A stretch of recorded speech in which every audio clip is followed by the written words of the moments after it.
Bonjour Eman, Salut Patricia, ça va? super bien, merci. Oui, ça fait un petit bout qu'on n'a pas fait un direct ensemble, toi et moi. Oui, plus qu'une année. Oui, Bon, vraiment. On se parle souvent, mais là, une séance en direct, on en faisait plus avant. Merci beaucoup d'avoir accepté aujourd'hui d'être là. Euh, on avait le goût, bon, vous le savez, dans le contexte, on a les mini-formations donc de PF Communication qui ont remplacé en fait les lives que je faisais à chaque semaine dans le passé, à chaque vendredi. Et là, on s'est concentré sur des mini-formations. Donc là, c'est la 5e. On en a eu sur Google Analytics, la GA4 que j'avais faite avec Geneviève de Champlain. J'en ai fait une aussi avec Emeline Manson sur la loi 25. Donc, vraiment, tous des sujets d'actualité, des sujets chauds en lien avec le web. Et là, ben, le SEO, notre grande histoire d'amour avec le SEO, Eman, s'est imposée. Je trouvais intéressant qu'on demande aux gens qui nous suivent de soumettre leur site web. Fait que vous avez été vraiment plusieurs à soumettre votre site. On ne pourra pas tous les faire, OK? C'est sûr, on ne pourra pas les faire. J'en ai presque 70, donc on ne pourrait pas les analyser tous ensemble. Par contre, on va refaire ce type d'expérience-là, pas nécessairement en live, mais des capsules, des vidéos où on va analyser des sites web, comme ça, on va le refaire. Donc, soyez sans crainte si on ne parle pas de votre site aujourd'hui. C'est pas parce qu'on vous aime pas, on va le refaire plus tard, soyez sans crainte. Mais donc, l'idée des mini-formations, comparativement à ce que je faisais avant avec mes lives. Les lives, c'était plus des discussions. Oui, on apprenait des choses, évidemment, mais c'était un petit peu moins formel, disons. Là, on est plus dans, on veut que vous ressortiez de ça avec un apprentissage. Donc, vraiment avec du contenu, de l'information que vous allez pouvoir mettre en application. Et là, on va parler des audits SEO parce que oui, c'est un travail assez complexe. Faire un audit d'un site web, ça prend souvent des experts pour faire une vue d'ensemble, d'avoir vraiment le portrait complet d'un site. Par contre, avec des outils gratuits, c'est possible d'analyser certaines choses qui clochent sur votre site, puis peut-être même que vous pouvez améliorer des choses par vous-même. Donc, c'est ce qu'on veut vous présenter aujourd'hui. Fait que, Eman, dis-nous un petit peu, je vais te présenter rapidement. Là, Eman est expert analyste chez PF Communication, donc analyste de données Google Analytics, donc tout le data en lien avec le marketing numérique, mais surtout expert SEO. Donc, aujourd'hui, tu as une genre de petite checklist que tu vas nous présenter qui va nous permettre de justement analyser 100% gratuitement notre site web, puis on va prendre des exemples de 3 sites qui nous ont été soumis. Donc, je t'écoute, Eman. Qu'est-ce que tu vas nous présenter aujourd'hui? Ouais. En fait, on discutait l'autre fois à propos du sujet, comment on peut simplifier, banaliser ce SEO qui est un peu complexe, qui nécessite une expertise bien déterminée. Comment on peut le simplifier le maximum pour quelqu'un qui a un site web, qui peut être un entrepreneur ou quelqu'un qui gère un site web, qui n'a pas assez de connaissances, mais qui veut, disons, auditer rapidement, comprendre ce qui ne marche pas, est-ce qu'il y a quelque chose qui bloque le site de s'indexer ou bien de se positionner sur Google. Donc, on s'est dit, tiens, on ne va pas trop entrer dans les détails, on ne va pas complexifier les choses, disons, mais on va essayer de donner certains points sous format checklist, bien entendu. Ce qui est sûr, ce checklist, il ne va pas comprendre tous les points, mais disons le point essentiel à vérifier pour être sûr certain que, disons, Google, il arrive bien à crawler et jouer sur ton site et le découvrir tes URL, index tes URL, etc. Ouais. Et après, bien entendu, lorsque les basiques sont là, donc on peut passer ou bien on peut aller au point un peu plus complexe ou bien plus évolué, tout simplement. Donc là, on peut même aller partager directement notre checklist. Oui. Et on va aller point par point. On va essayer peut-être, on va trouver la bonne formule. Donc, on peut expliquer les points rapidement, brièvement, sans trop entrer dans le détail, mais à chaque fois, lorsqu'on va l'appliquer sur le premier site, par exemple, qu'on va le choisir, comme tu as dit, comme ça au hasard, on veut bien tester les 70 sites, ou je ne sais pas combien on a reçu, mais finalement, on a choisi 3 comme ça par hasard, plus ou moins. On va voir qu'est-ce que ça donne. On les découvre avec vous. Live, en même temps, exact. On n'a pas fait l'analyse encore, donc on va vraiment la faire ensemble, puis on vous présente les outils gratuits. Voilà. Et le point, ici, juste avant que je l'oublie, Patricia, et le point du gratuit, parce que le monde du SEO, pour les experts, ils connaissent bien qu'il y a pas mal d'outils. Et ces outils, malheureusement, ils sont très chers aussi, même pour les agences. Oui. Si on ne sait pas comment bien les monétiser, alors là, c'est une fortune, ça coûte cher, d'accord? Oui. Donc, l'objectif, c'est via des trucs ou bien des extensions, ou bien des solutions gratuites à 100%, d'accord? Comment on peut avoir une idée sur notre site web, tout simplement. Oui. Absolument. Voilà. Excellent. Donc, je partage mon écran, tout simplement. Oui. On va se présenter et on va partager l'écran et on va...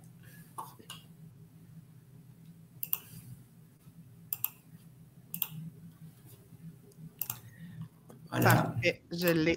Super. Super. Donc là, c'est, disons, notre checklist qui contient 20 points. Est-ce que tu peux agrandir parce qu'on voit vraiment pas super bien, peut-être juste zoomer. Ouais. Un peu. Voilà. Tac, tac, tac.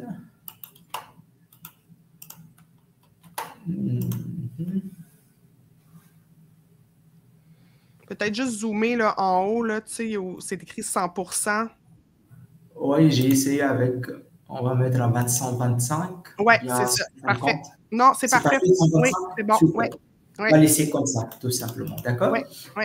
Voilà. Donc, on a listé 20 points. Comme j'ai dit, c'est pas vraiment une liste exhaustive, au contraire, donc on peut l'enrichir comme on veut après, si on veut aller trop dans les détails, mais brièvement. Donc, on se pose la toute première question, est-ce que vraiment le CMS que je suis en train, ici, CCM, est-ce que le CMS utilisé, est-ce que c'est un CMS SEO friendly, oui ou non?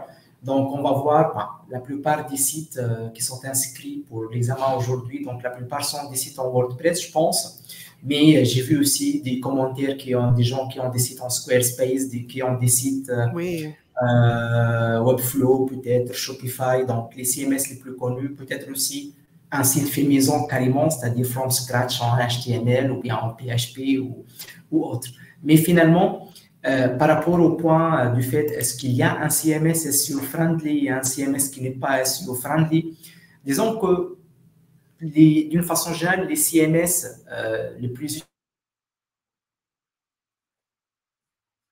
Oh, ça coupe.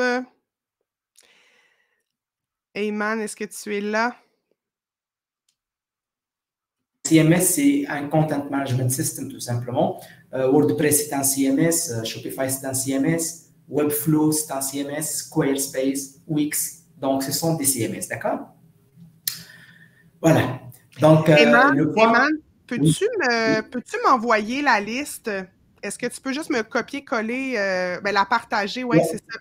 Exactement. Ouais, je vais partager la liste avec toi. OK, excellent. Donc, ça a coupé à un moment donné, on t'a perdu, mais je crois que c'est bon. Je vais rendre... oui, ça ici, c'est ça. Je vais la rendre disponible. Il y a Sylvie qui la demande. Allô, Sylvie? Donc, cette liste-là. Donc, là, tu as parlé du CMS, donc WordPress, Wix, etc. Comme on dit, c'est des CMS qui sont assez... SEO friendly, justement. Il y en a qui le sont plus que d'autres, mais là, tu dis que tu as une extension pour ça. Donc, je te laisse nous la présenter. Oui, j'ai dit ça exactement. J'ai dit qu'il y en a des CMS plus SEO friendly que d'autres. Par exemple, WordPress de loin reste le CMS le plus SEO friendly selon notre expérience et nos feedbacks, d'accord?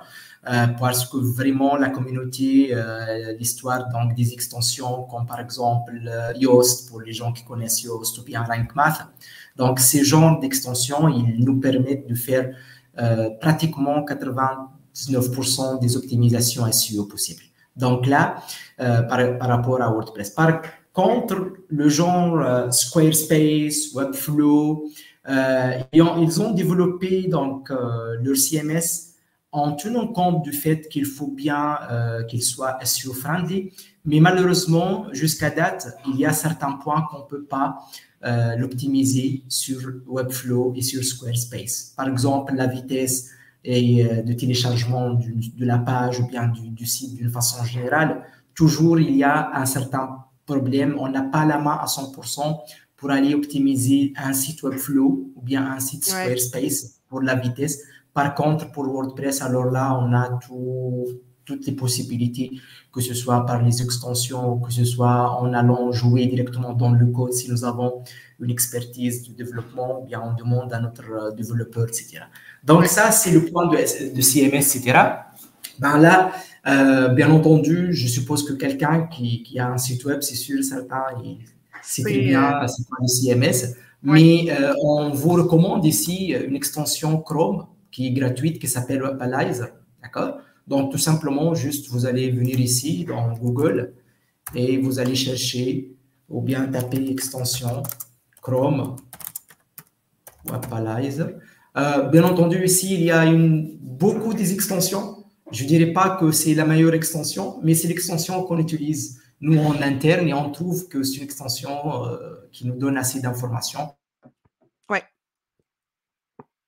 En un seul clic. Vous venez, vous cliquez sur le premier résultat, et après, juste parce que moi, elle est déjà installée, donc vous allez, ici, vous allez trouver une option ajoutée à Chrome. Donc, moi, je l'ai déjà dans mon Chrome. Une fois elle est installée, donc vous allez la trouver ici. Et par exemple, ici, je dis n'importe quoi, on va prendre comme ça un site par hasard.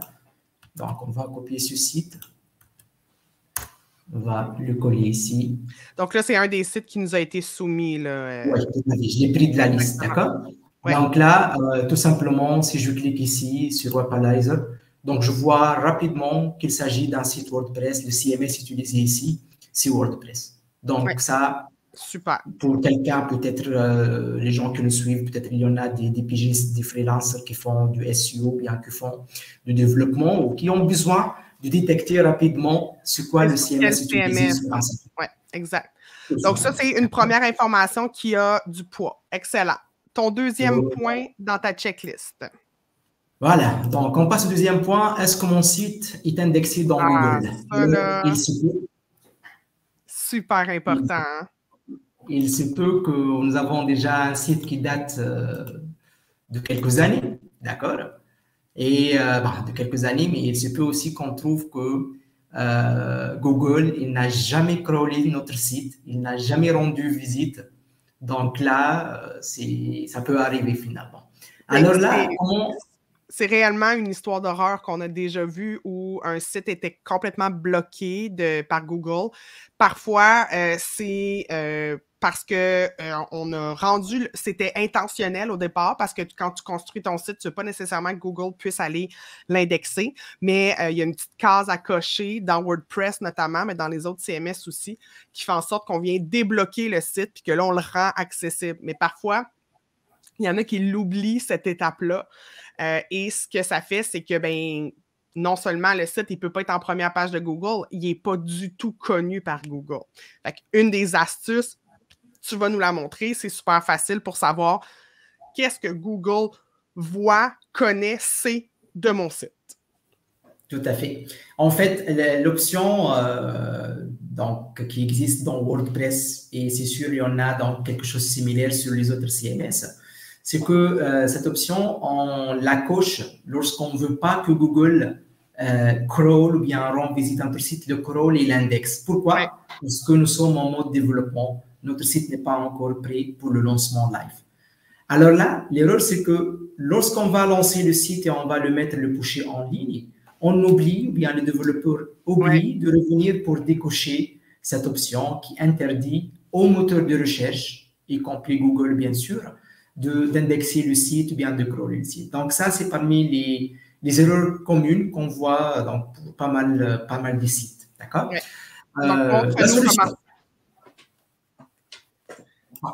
Donc, la solution, tout simplement ici, il y a une petite commande qu'on appelle la commande site de point. Donc, juste vous allez ouvrir google.ca et on va taper la commande site de point suivi du nom du domaine. Donc là, on va prendre ce nom de domaine, on va continuer avec tout simplement.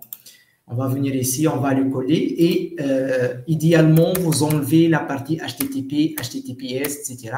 Ouais. Et les 3W. Donc, pour avoir vraiment le résultat le plus exact possible, donc vous allez taper votre nom de domaine comme ça, sans les HTTPS, sans les 3W et on va cliquer sur Entrée. Donc, site, nom de domaine, ouais. Tout simplement.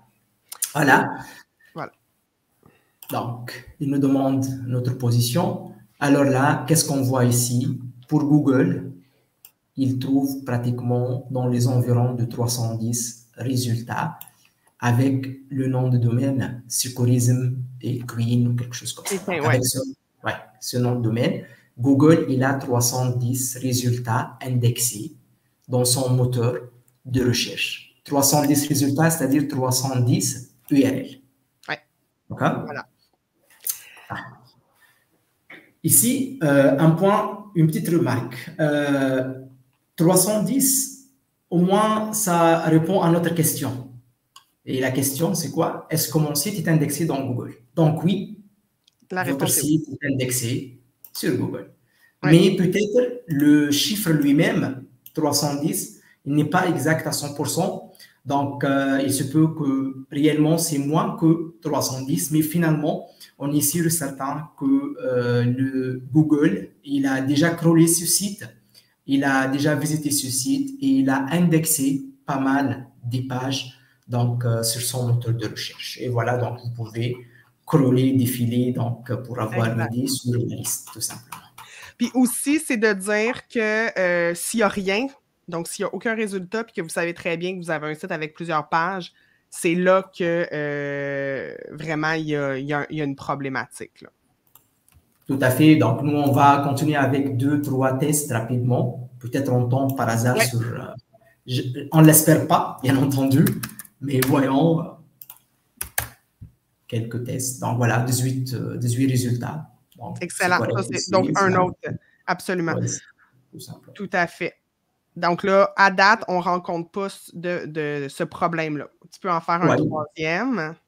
Donc, on va choisir un troisième, tout simplement. On monte en haut. Donc, tac. C'est ça, c'est comme Karine a dit, c'est super simple. En effet, c'est super simple, c'est pas compliqué à faire et ça nous donne, nous, on l'analyse toujours parce qu'on veut savoir le nombre de résultats, puis après, on va le passer dans un autre outil, puis on essaie de comparer aussi, est-ce que le nombre de résultats est le même? Des fois, il n'y a pas exactement le même nombre de pages. Quand le chiffre se ressemble, c'est pas trop grave. Mais là, donc, on a la même chose ici. On a une 50aine de résultats, donc merveilleux. Il peut y avoir plus de pages que qu'est-ce que vous pensez, en fait.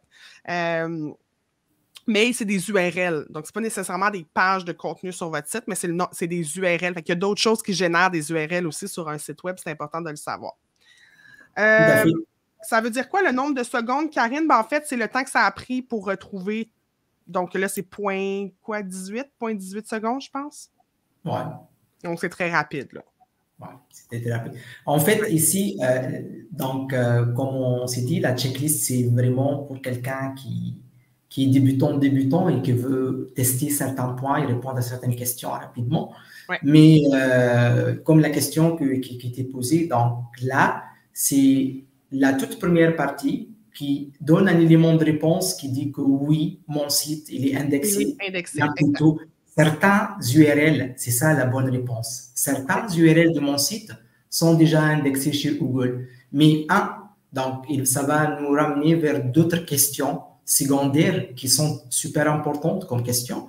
Donc, est-ce que le nombre qui est indexé, le nombre des URL indexés sur Google, est-ce que vraiment il est proche, il est similaire au nombre des URL qu'on veut bien qu'il soit indexé? Exact, c'est ça. Donc, ça, c'est la toute première question.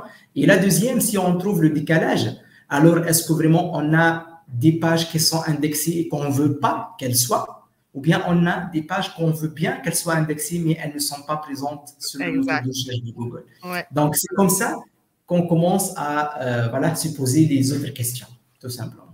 Oui, tout à fait. OK, Voilà. on continue. Super. Donc là, par rapport donc, à l'indexation, des points, là, peut-être ça peut paraître très simple, mais malheureusement, jusqu'à date, on peut trouver ce genre des erreurs ou bien des erreurs finalement. Il faut s'assurer que vraiment la version de mon site qui est en ligne aujourd'hui, c'est la version qui comprend le certificat SSL et bien entendu, qui est hébergé sous HTTPS et non pas sous HTTP. Ça, c'est un point super important. Alors là, on ne rentrera pas trop dans les détails techniques parce que c'est un protocole de sécurité qui est un petit peu plus technique, mais c'est super important et c'est très facile de le valider si vous n'avez pas deux versions de votre site web. Un avec le HTTP puis un avec le HTTPS. Tout à fait. Donc, on passe directement au test, tout simplement. Donc, ça, c'est le nom de domaine. Juste, vous allez enlever le S. C'est-à-dire, vous allez essayer d'accéder au site dans son format non sécurisé. Exactement. Et vous allez taper Entrée. Et si vraiment la redirection, c'est-à-dire le site ou bien le HTTP va se rediriger vers le HTTPS, ça signifie que la configuration est en place et que tout est bon. Que tout est bon. L'inverse, il faut faire le nécessaire. Donc, Entrée. Alors là, il est en train de loader. Ici, déjà, ça signifie que c'est sécurisé. Et si je reviens à mon nom de domaine, le S a été ajouté automatiquement par défaut. D'accord? Exactement. Donc ça, c'est le point. Je passe au point suivant qui est plus ou moins donc, proche ou bien dérivé du HTTP, HTTPS, qui est l'histoire de 3W, non 3W. Bien entendu, auparavant, généralement, c'est-à-dire dans les années passées, lorsqu'on donne un nom de domaine à quelqu'un, donc on va lui donner ce nom de domaine avec les 3W. On dit www.fcoshop.ca par exemple. D'accord? Oui.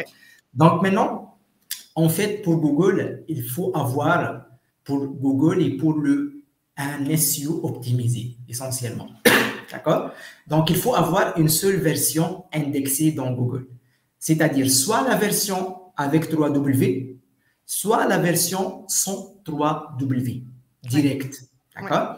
Mais il ne faut pas avoir les deux à la fois indexés dans Google parce que pour Google et pour le moteur de recherche, il va considérer ça comme étant deux sites différents et on va entrer comme ça dans l'histoire des contenus dupliqués et toute ce piste. D'accord? Pendant que tu en testes d'autres, Eyman, justement, c'est quoi le contenu dupliqué?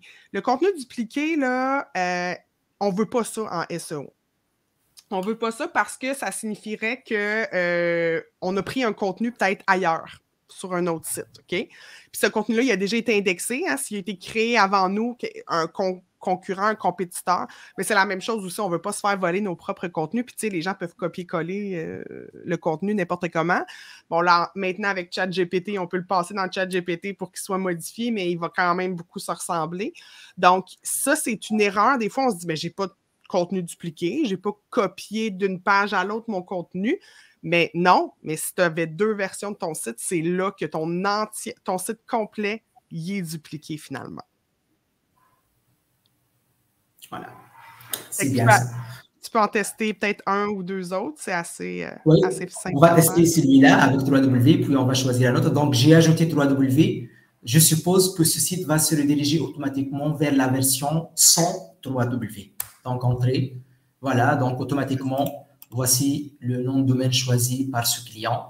Donc, sans 3W. Ici, la question peut-être qui peut arriver, laquelle je choisis? Est-ce que je choisis la version avec 3 ou bien la version sans 3W? C'est un choix finalement, d'accord? L'essentiel, choisissez une et une seule version et redirigez l'autre vers celle qui a été choisie, tout simplement, d'accord? Il n'y a pas de préférence ici. Côté SEO, je parle, bien entendu. Mais côté esthétique, bien entendu, idéalement, avoir une URL, bien un domaine plus court, c'est plus esthétique. Oui, c'est ça. Donc, un autre test comme ça par hasard, juste pour voir l'histoire de 3W. Donc, ça, c'est en 3W. Donc, on va faire Entrée. Le temps qu'elle se télécharge, c'est bon. On voit ici, donc c'est sécurisé. Celui-là, il a choisi de rediriger, bien de garder 3W dans son nom de domaine. Donc, si je fais l'inverse, L'inverse, c'est-à-dire j'enlève les 3W, d'accord? Et je fais entrer. Voilà, donc c'est redirigé automatiquement vers les 3W. Donc c'est un exemple inverse du premier cas qu'on a vu ensemble, d'accord? Et c'est logique, il n'y a aucun problème. C'est son choix, c'est un choix. Oui, absolument. D'accord? Super. Voilà, donc bien entendu, on a testé ensemble ça. Donc, ce sont des questions, bien des points dérivés du celui du site, est-ce qu'il est en W, 3W ou non. La redirection, on l'a testé ensemble et toutes ces actions donc se font manuellement ici, donc dans la colonne méthode, c'est un test manuel. Voilà. Maintenant, on passe au point numéro 7.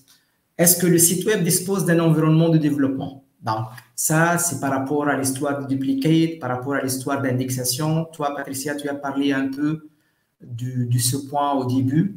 Mais finalement, généralement, lorsqu'on développe un site pour la première fois ou bien lorsqu'on fait une refonte d'un site web, quel que soit le motif, généralement, on développe le site sur un environnement de développement. Il y en a certains qui l'appellent un environnement de staging. Et une fois le site il est prêt, on le met en ligne.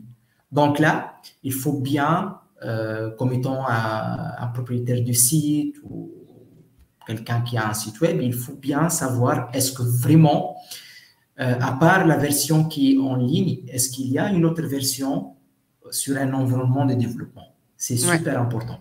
D'accord? Bien entendu, il faut se poser la question ou bien poser la question aux développeurs.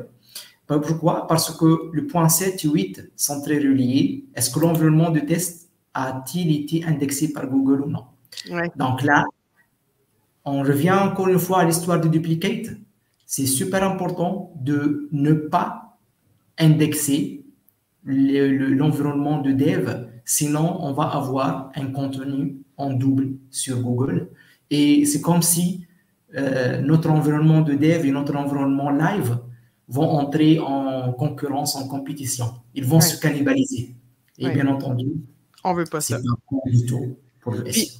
Tu sais, d'avoir un environnement de développement qui est justement pas accessible par Google et pas accessible par les utilisateurs aussi, là, par le fait même, ça nous permet de faire des tests, de tester des extensions, de tester des gros changements qu'on voudrait faire sur notre site ou encore une refonte. Parce que si vous voulez faire la refonte de votre site web, bien, vous ne voulez pas briser votre site actuel, vous voulez qu'il puisse continuer à rouler parce que faire une refonte de site web, ça peut prendre 2-3 mois, voire plus. Mais pendant ce temps-là, on veut que notre site actuel continue de rouler. En environnement de développement, on va créer le nouveau site, puis lorsqu'on sera prêt, on va venir écraser l'ancien. Par contre, ça va être super important d'avoir un bon plan de transfert parce que chaque URL, on va vouloir que ça redirige vers une page et que ça ne crée pas des liens brisés. Ça aussi, c'est un gros problème qu'on remarque des fois.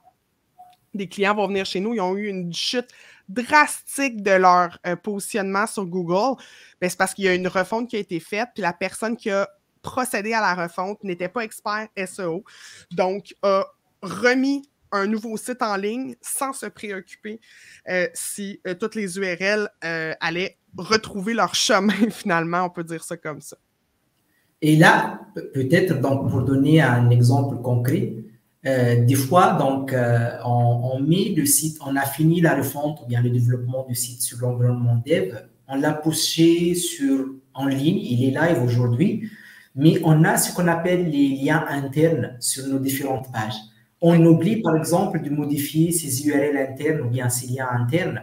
Et ces liens internes, ils vont ramener les gens, lorsque l'internaute il va cliquer, il va lui ramener vers une URL sur l'environnement dev. Donc, ici, ça va créer vraiment quelque chose de très bizarre pour Google et le résultat va être automatiquement une pénalisation. Tout ça. Absolument.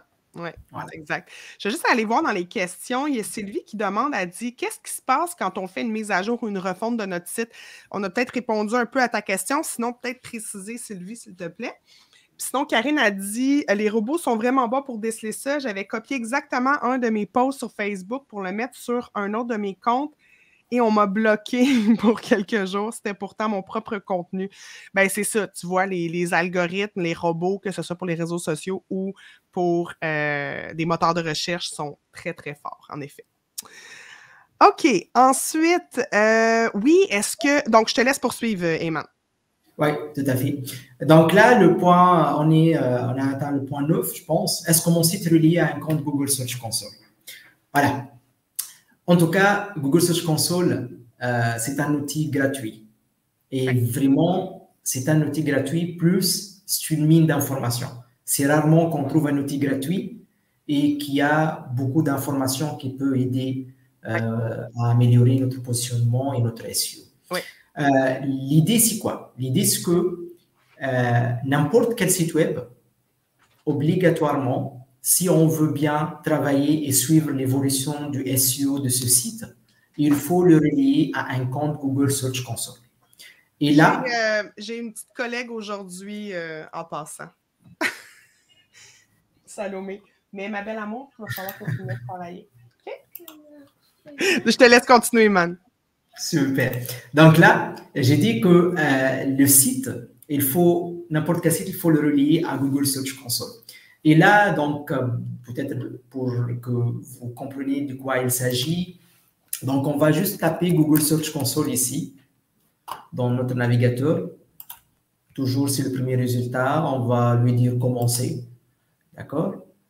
Et donc, disons, ça, c'est le compte Google Search Console qui est relié au site patriciafiliatro.com, le site du PF Communication, tout simplement. Donc, ça, c'est l'interface Google Search Console. C'est un outil gratuit qu'il faut le relier à notre site web. Tout simplement, il faut créer un compte.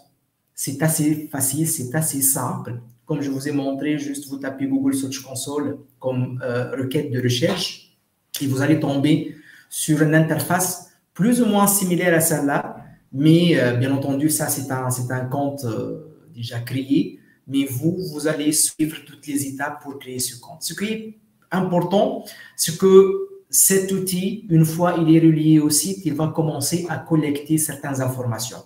Et le plus important, c'est que Google Search Console, sa source d'information, bien sa source des data, c'est vraiment Google, depuis les bases de données de Google. Donc, vraiment, c'est une mine d'informations. Il peut vous donner des idées sur les mots-clés sur lesquels votre site se positionne aujourd'hui. Il peut vous donner votre position moyenne dans Google, le taux de clic, le nombre d'impressions.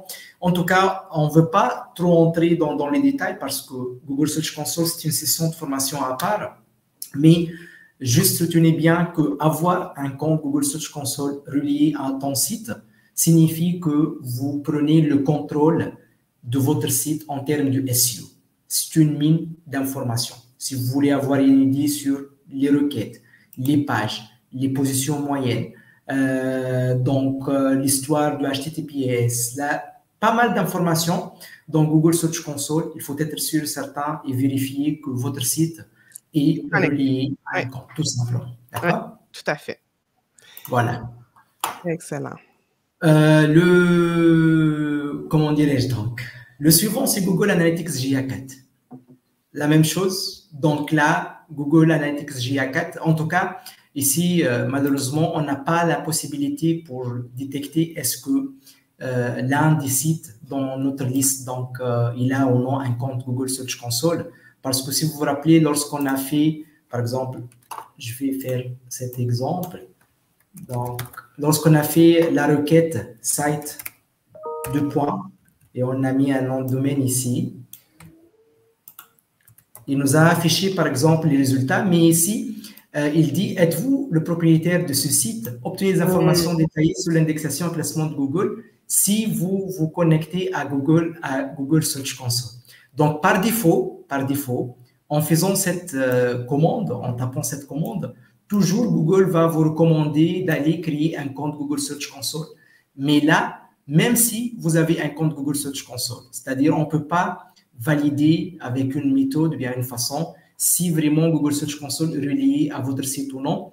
Il y en a, bien entendu, une possibilité, c'est-à-dire une possibilité en allant jouer rapidement dans le code source, mais et on ne veut pas présenter ça parce que c'est un peu complexe. C'est-à-dire, dans le code source, on va chercher une balise qui dit ou bien qui confirme que vous utilisez déjà Google Search Console. En tout cas, retenez bien que c'est super important d'ajouter dans Google Search Console à votre site web.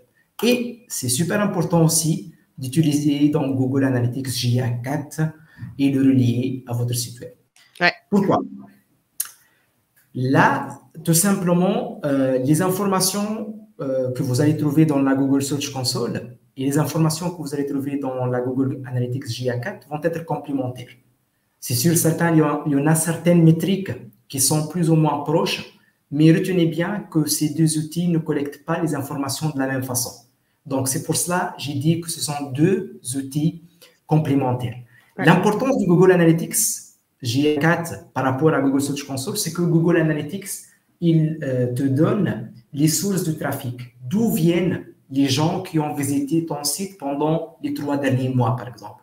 Est-ce qu'ils ont tapé directement votre nom de domaine dans le navigateur? Est-ce qu'ils ont tapé une requête de recherche? Donc, c'est une visite organique, c'est une visite SEO. Est-ce qu'ils sont venus depuis une publication sur Facebook? Ou donc, c'est quoi la source? D'où viennent vos visiteurs? Donc, ça, Google Analytics GA4, il permet d'identifier la source de la visite. Et bien sûr, après, vous pouvez qualifier vos visiteurs et dire, voilà, mes visiteurs organiques, les visiteurs qui viennent du SEO, disons qu'ils ont réalisé X% de mes conversions, de mes ventes, des inscriptions à mon infolettre, etc., etc. Ça dépend de vos conversions. Donc là, donc un petit rappel, Google Analytics, c'est gratuit, encore une fois, d'accord? Et bien entendu, on vous encourage à avoir GA4, la toute dernière version, parce que déjà la version GA3, ou ce qu'on appelle Universal Analytics, n'existe plus. N'existe plus, non, c'est ça. Juillet 2023. Donc, automatiquement, si vous n'avez pas un compte GA4, il faut créer un. Là, si on va prendre quelques exemples, juste pour tester, comme ça, par hasard, d'accord? Voir s'ils ont un compte, tu veux dire, un compte. Exactement. On a la possibilité, on a la main de savoir est-ce qu'un site, encore une fois, avec Wapalizer, donc Wapalizer, l'extension, il dit LC, donc ce site, il a déjà un compte Google Analytics, mais on ne sait pas est-ce que c'est un compte Google Analytics 4 ou bien c'est l'ancienne version. Donc, à voir, à valider. Donc, là, tu vois, on voit que c'est un site avec Wix aussi. Donc là, on voit aussi le CMS. Ça, c'est super. Pendant que tu fais ça, Ayman, moi, de mon côté, j'ai lancé des tests de vitesse sur 3 sites. Je vais pouvoir partager mon écran après parce que je vois que c'était ton point suivant. Donc, pour prendre un petit peu d'avance, je vais pouvoir le faire. Fait que là, bon, tu nous en fais un autre ici. Donc, qu'est-ce qu'on voit? Est-ce qu'on voit… on voit GA4. Ah, OK, on le voit.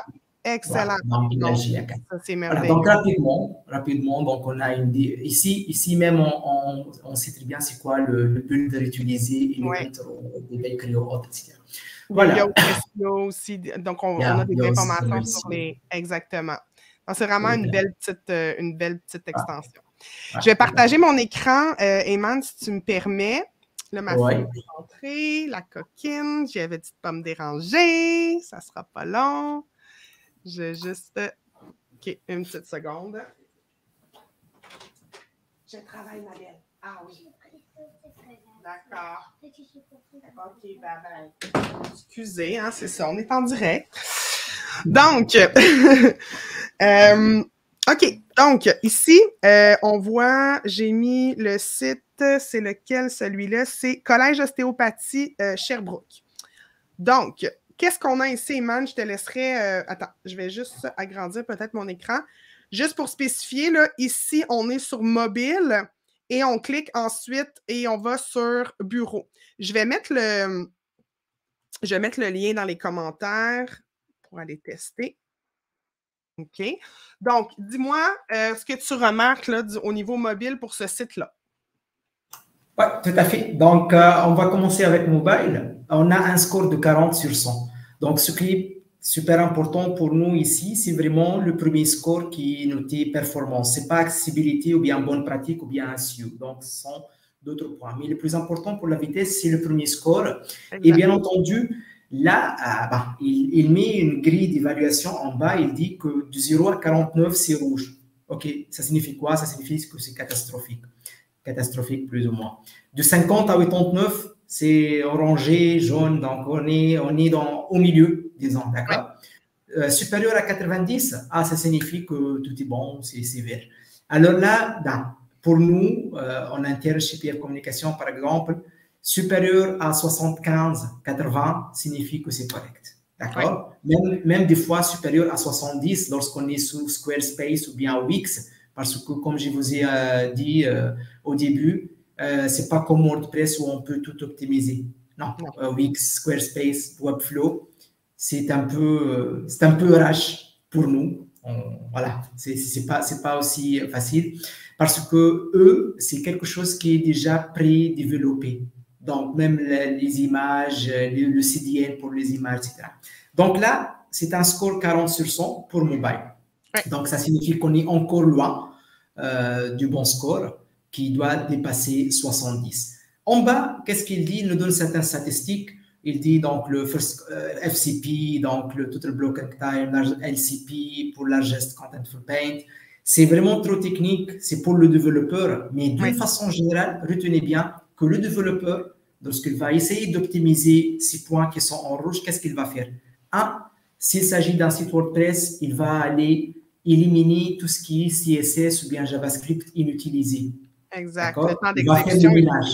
Exact. On voit 5,4 secondes, puis ensuite 10,3 secondes. Donc, juste ça, là, faire les 2-3 premières étapes, ça va grandement améliorer. Puis, il va faire le ménage dans des choses qu'on ne va même pas voir là, sur le site. C'est que souvent, c'est du CSS, c'est du code qui est comme inutilisé, qui est chargé à cause qu'on utilise des thèmes, des templates, ce qui est tout à fait correct. La majorité des gens font ça. Mais c'est ce qui ralentit. La taille des images aussi peut ralentir énormément. Là, on était sur mobile. Est-ce qu'on va voir sur bureau ce que ça dit pour ce même site-là? Oui, on passe au desktop. 73. C'est correct. Beaucoup mieux. Beaucoup mieux. En tout cas, lorsqu'on va faire des optimisations, lorsqu'on va les faire, ce n'est pas des optimisations spécifiques pour mobile. Ce sont des optimisations pour le site web. Ce qui va impacter mobile et desktop. Donc, d'une façon générale, augmenter le mobile, automatiquement, vous allez voir que le pourcentage du desktop va augmenter, va s'améliorer, tout simplement. Donc là, juste avant que j'oublie ce point, disons que vous ne voulez pas faire affaire avec un développeur ou quelque chose comme ça. Et voilà, donc vous avez par exemple un site WordPress. Oui, il y en a certains points que vous pouvez le faire vous-même parce que finalement, WordPress, ça reste un CMS. Un CMS signifie que quelqu'un qui n'a pas de connaissances en dev, il peut faire pas mal de choses, d'accord? Mais dans tous les cas, vous pouvez par exemple ajouter une extension de cache. C'est-à-dire juste, vous allez installer une extension de cache sur votre site web, ce que va vraiment améliorer la vitesse de téléchargement du site d'une façon générale. Peut-être aussi, retenez bien qu'avant d'uploader vos images, essayez de les compresser avec un outil de compression, d'accord? Faites le maximum possible de compresser vos images, par exemple. S'il y a une extension ou bien un plugin dans WordPress que vous ne l'utilisez pas, il faut le désactiver et le supprimer complètement. Ne laissez pas des extensions sans mise à jour. Il faut toujours que vos extensions soient mises à jour, c'est très important. Là, on entre un peu dans le côté sécurité, mais il y a une relation entre sécurité du site et vitesse de téléchargement du site aussi. Donc, ce sont quelques points. Sinon, comme j'ai dit, si on va aller plus loin, si on a tout fait, on a ajouté les plugins de cache, on a optimisé nos images, on a fait le minage des extensions, toutes les extensions qui sont installées sont déjà utilisées. Il y a des fois, même, on peut condenser 3 extensions en une seule. Oui, ça, c'est un bon investissement. D'accord? Si j'utilise, je ne sais pas, X pour faire, par exemple, je vois pas mal de gens pour ajouter le pixel, juste pour faire une relation avec une question posée par Caroline ici. Donc, pour ajouter le pixel Facebook, ils installent une extension. Pour ajouter Google Analytics, ils installent une deuxième. Pour, je ne sais pas, faire Instagram, je dis n'importe quoi, donc ils utilisent une 3e extension. Alors qu'ils peuvent utiliser une seule extension qui fait tout et qui va avoir un impact sur la vitesse de téléchargement. Tout simplement. Puis, tu sais, on le voit, là, j'ai analysé l'autre site, c'est chantalboucher.ca. On le voit, c'est presque toujours comme ça. Je pense que tu vas être d'accord avec moi, Eman. C'est le mobile qui est problématique. Mais comme tu dis, le travail qui va être fait par un programmeur ou par vous-même en ayant vraiment une bonne méthodologie, là, on ne peut pas faire n'importe quoi, on ne va pas supprimer n'importe quoi sur notre site, là, va avoir un impact autant sur le mobile que sur le desktop. Mais on voit que c'est presque toujours ça. Dans les 2 premiers cas, puis je suis pas mal certaine que le 3e aussi, c'est Équin Communication. 25 sur le mobile et bureau. Ah, on est à 33. Fait que bureau aussi, c'est encore problématique. Il y a un gros formulaire de contact. Peut-être que c'est ça. Il est peut-être difficile à charger. C'est peut-être ça qui rend difficile le temps de chargement. Ça, c'est vraiment juste une idée qui me vient. C'est peut-être pas ça, mais on peut vraiment l'analyser ici. Regarde, il y a des redirections vers des pages qui pourraient permettre d'économiser énormément de temps. Donc, ça, c'est à ne pas négliger autant pour le user experience que pour Google. Parce que Google ne voudra pas envoyer des utilisateurs sur des sites qui sont lents. Donc, ça a un impact. Ça peut être un des facteurs qui fait que votre site n'atteint pas la première page de Google. Puis ça, c'est le genre de choses qu'on fait chez PF Communication parce qu'on a un programmeur à l'interne. Donc, on a Eman, expert SEO, mais on a aussi un programmeur. Donc, les 2 forces là, se réunissent pour nos clients. Excellent. Donc, puis là, il y avait M. Rousseau qui demande, la personne demande, est-ce que c'est pareil sur Wix? Juste préciser ta question, mais Wix, c'est un CMS, donc comme WordPress. Donc, oui, il y a des choses qui sont possibles de faire au niveau du SEO. Puis, sachez que Wix s'est énormément amélioré hein, dans les 2 dernières années au niveau du SEO. C'est beaucoup mieux. Avant, c'était vraiment un peu la risée là, du web. On disait... Wix n'a rien de prévu pour le SEO. Là, c'est beaucoup plus user-friendly, SEO-friendly. Pas encore autant que WordPress, mais ça commence à s'améliorer, donc c'est quand même une bonne chose. Estelle demande, quelle est la taille optimale à viser pour les images? Les images doivent être le plus léger possible et on parle... C'est quoi ta recommandation? Est-ce que ce serait, tu sais, pour une image quand même de gros format, est-ce qu'un 200K, ça serait quelque chose de correct à ton avis, Eman?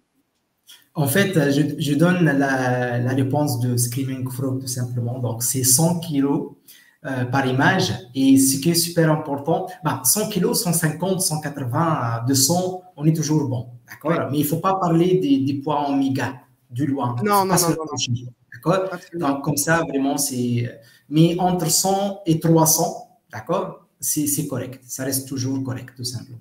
Super. Excellent. Voilà. OK.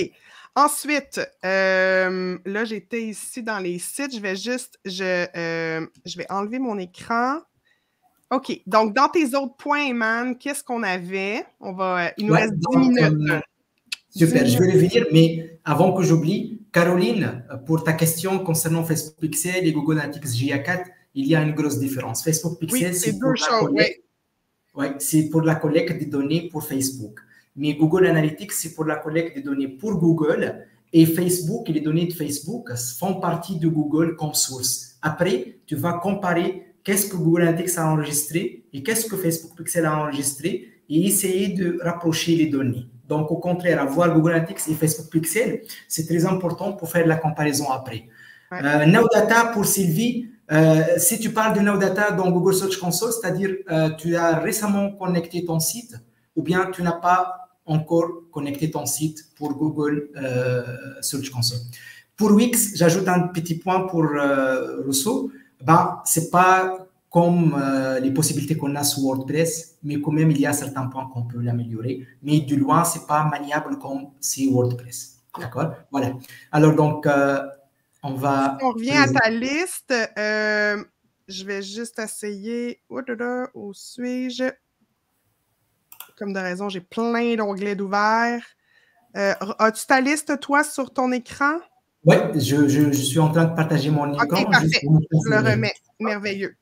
Voilà. Donc, on va... OK, je te laisse continuer. Peut-être on en fait 2. Je pense qu'on n'aura pas le temps de faire tous les autres. Mais le robot TXT, le sitemap, peut-être prendre des exemples de sites qu'on avait... Oui, exactement. Tout à fait. Donc, rapidement, il faut que le site web a un fichier robot.txt. Pour pouvoir tester ça, juste vous allez taper votre nom de domaine et venir ici taper robot.txt tout simplement. Entrez et il va vous afficher votre fichier. Par exemple, ici, pour ce site, il n'a pas un fichier robot.txt. Donc, attention, il faut créer un fichier robot.txt pour votre site web. Donc, pour être sûr et certain que ce site n'a pas un fichier robot, on a un autre outil que vous pouvez l'utiliser qui s'appelle SEO Pro Extension, d'accord? Et on voit très bien ici que même en cliquant, parce que cet outil, il a la main et la possibilité, donc il confirme bien que ce site n'a pas un fichier robot.txt. Alors qu'est-ce que ça signifie rapidement, Eman? C'est quoi le rapidement? On va faire un test sur notre site pour que je puisse vous expliquer comment vous lisez le contenu. Ce site, il a un fichier robot.txt. Le fichier robot.txt, c'est un fichier dédié pour les moteurs de recherche. Google, c'est un moteur de recherche. Si vous êtes intéressé par le marché chinois, Baidu, c'est un moteur de recherche. Bing, c'est un moteur de recherche. Yandex, pour les Russes, c'est un moteur de recherche. Donc, le fichier robot.txt, c'est un fichier pour les robots qui a certaines instructions. Par exemple, ça, c'est un fichier classique qui dit que user agent, c'est-à-dire je permets à n'importe quel robot, Google ou autre, de venir crawler mon site web. Juste, j'interdis Google qu'il crawl cette URL, mais particulièrement dans ce dossier, je lui donne la possibilité d'aller jouer ici. Pas besoin de comprendre, j'ai essayé juste de vous lire le contenu. J'espère que c'est clair. D'accord? Donc, je permets à n'importe... Parce que, tu sais, même moi, ultimement, je fais du SEO depuis plusieurs années. Il y a certaines subtilités que je ne maîtrise pas. Ne vous enfargez pas dans les fleurs du tapis, comme on dit. On en veut un, puis on veut qu'il soit comme ça. C'est tout. Tout simplement. Voilà. Donc, en plus, c'est généré automatiquement pour la plupart des CMS. Si vous êtes sous WordPress, en installant Yoast ou bien RankMath, il va générer le robot.txt automatiquement. Si vous êtes sous Wix, automatiquement, Webflow, Squarespace. Donc, ce n'est pas quelque chose que vous allez rédiger vous-même. C'est pour cela, juste retenez bien que votre site doit avoir un fichier robot.txt. Et aussi, il doit avoir ce qu'on appelle un fichier sitemap.xml. Donc, deux fichiers que n'importe quel site doit les avoir. Alors là, pour être sûr et certain que nous avons tapé le bon URL, on va revenir à notre extension qui s'appelle SEO Pro Extension.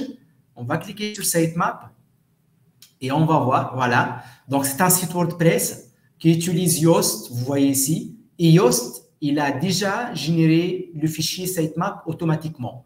Et pour pouvoir accéder à ce fichier, voici le schéma d'accès, sitemap-index.xml. Des fois, on peut y accéder sitemap.xml directement. Des fois, via ce schéma, ça dépend de l'outil utilisé. C'est quoi la sitemap? La sitemap, c'est un fichier en XML, qui est un langage de développement, disons. C'est un fichier qui contient toutes les URL. Donc, c'est un fichier complémentaire au fichier robot qui dit à Google ou bien autre, voici mes URL que je veux bien que vous les crawlez et les indexez chez vous. Alors là, par exemple, si dans mon sitemap, j'ai 100 URL, et alors lorsque j'ai fait la commande site qu'on a fait ensemble au début, je trouve 50 URL indexées. Donc, il y a un décalage. Moi, je veux bien que Google indexe 100 pages, 100 URL, mais lui, il a indexé 50. Pourquoi il n'a pas indexé le reste de mes pages? Voilà. Absolument. Merci, Eman. Je veux, en terminant, si vous me permettez, on vous a donné beaucoup d'outils gratuits. Puis la checklist aussi, là, il y a d'autres choses aussi au niveau des métatitres, métadescriptions, ce qu'on voit dans Google. Donc, ça, c'est super important aussi de l'optimiser. Mais c'est ce qu'on fait, nous, dans la vie. Hein? Donc, à tous les jours, on en mange du SEO. Puis, on fait des audits. Et d'ici la fin... attends, je vais juste enlever ton écran, excuse-moi. OK. D'ici la fin du mois de février, on offre 100 $ de rabais sur tous nos audits. Donc, tous les audits, on a trois audits différents. Donc, avec le code promo audit 100 FEV pour février. Donc, audit 100 FEV. Je l'ai mis dans les commentaires, mais je vais l'envoyer par courriel aussi. Tous nos audits sont à 100 $ de rabais.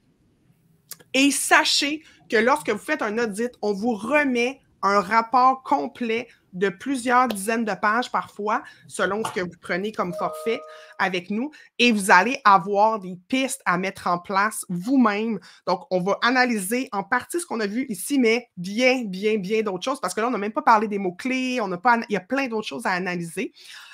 Et donc, je vous partage juste rapidement mon écran.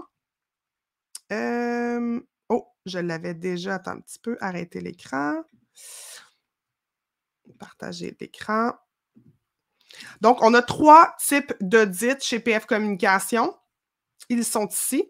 Donc, audit détaillé, c'est celui qui est le plus populaire parce qu'il y a vraiment au niveau de ce qu'on récolte comme contenu énormément de valeur. Et donc, il est 995. Donc, à 100 $ de rabais, ça va être 895. On valide tout ce qu'on vient de voir ensemble aujourd'hui et beaucoup plus. C'est un travail qui est à peu près, pour nous, à peu près un 8-9 heures facile de travail sur votre site. On analyse le temps de chargement, les images, les mots-clés, le statut des backlinks aussi. On n'en a pas parlé aujourd'hui, mais les backlinks, c'est super important que d'autres sites du web pointent vers votre site à vous. Donc, vraiment, on fait une vue d'ensemble et c'est un audit qui vous permet de passer à l'action, soit d'engager des experts pour le faire, mais vous allez pouvoir en faire une très grosse partie par vous-même. Sinon, on a un audit qui est un petit peu plus rapide à 375 et un audit plus complet à partir de 1550 parce que là, c'est pour des boutiques en ligne, donc des sites qui seraient très costauds, beaucoup de contenu à analyser, beaucoup de mots-clés à analyser justement. Donc, mais celui-là aussi, on vous donne un rabais de 100 $, puis vous pouvez les commander directement sur le site via notre lien Thrivecart et vous rentrez le code promo ici. Donc, c'est audit 100 FEV pour 100 $ de rabais jusqu'au 29 février. On a un 29 février cette année, là, c'est bizarre, c'est étrange. On n'est pas habitué. Tantôt, j'allais dire le 28. Non, le 29 février. Je te remercie infiniment, Eman. Je sais que tu pourrais en parler pendant des heures et il faut que je t'arrête parce que tu en as trop à dire, mais mini-formation voulait dire 1 heure. Je pense que tu as donné énormément de matière. On a les 70 sites que vous nous avez envoyés. On a pu en montrer quelques-uns aujourd'hui. Mais ce qu'on va faire, c'est que Eman et moi, dans les prochains jours, prochaines semaines, on va analyser via des petites capsules web qu'on va vous envoyer. Donc, on est en train de mettre ça en place pour que justement, vous ayez quand même un petit feedback là, sur votre site web. Je pense que vous allez l'apprécier grandement. Donc, je te remercie. Eman, je te souhaite de passer une super belle fin de journée, un bon jeudi à tout le monde et écrivez-nous si vous avez des questions, vous savez comment nous rejoindre sur nos réseaux sociaux ou via notre site web.